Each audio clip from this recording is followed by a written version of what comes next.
ए बाबू गोवर्धन हो।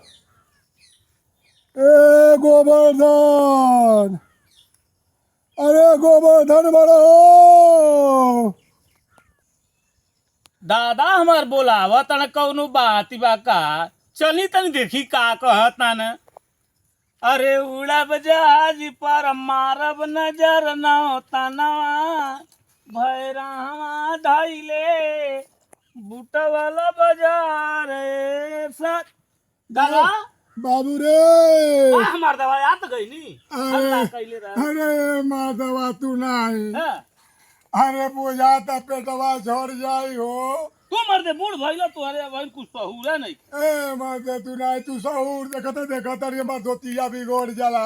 तो ले चल बाधवा पकड़ के कहीं मैदान करा देबो। तो पकड़ के ले चले हम लौका तो मर्दे तू चल नहीं। रे उठा मार दवा काज निकल आदमी आए डंडवा हमर खड़ा बा पकड़ लेबो। कैसन बूढ़ो को डंटवा हमार खड़ा बा पकड़ लेबो। हई डंटवा नहीं लौकत हई। तो पकड़ के थमावो ना हमारे हाथवा में। पकड़ के थमहाइन हमारे बुझात हमारे लौकत ला थामा हमारे लौकत पकड़ नहीं लेती। चल उठ ए मर्दे तू नहीं गोवर्धन। मार दवा तू नहीं सुनबा हां काहे ऋषिया तड़े मर्दे तू नहीं। ऋषियाई नहीं कहत डंटवा था मिले बा हई था। ए मर्दे यही तरह ओ दिन में मंगरी तू किहे गई लाला न। हां तो तोर मुंह गिरे हमार पेटवा गरम हो गए। अच्छा बुझाइल कि हमार पेटवा छूट जाई। हां ते आइल दौड़ा सुनलस की बुढ़ऊ बोलावता न। तो दौड़ा ले आए तो दिया बत्ती नहीं पड़ल। हां हमार डंडवा खड़ा रहे वही जा। हां कहानी ये पतो हमार डंडवा पकड़बू देखबू कहाँ बा खड़ा कैले। डंटवा जो तोर खड़ा रे। हाँ डंडवा हम खड़ा कैले बानी तो डंडवा पकड़ के हमारे हाथवा में देबू। अच्छा तो डंडवा लगल हमार टोवे।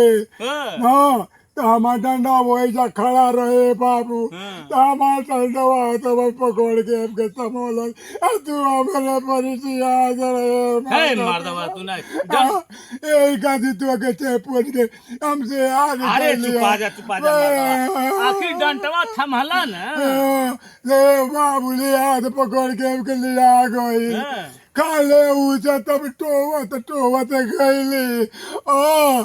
अब देखो भाई हमें के बराबर जमीन मिलो। हाँ। टोली बराबर जमीन लौकल। अच्छा हाली हाली हम अपन पोथीटवा खोलली धोतिया खोले लगली। तब ले भाग गई।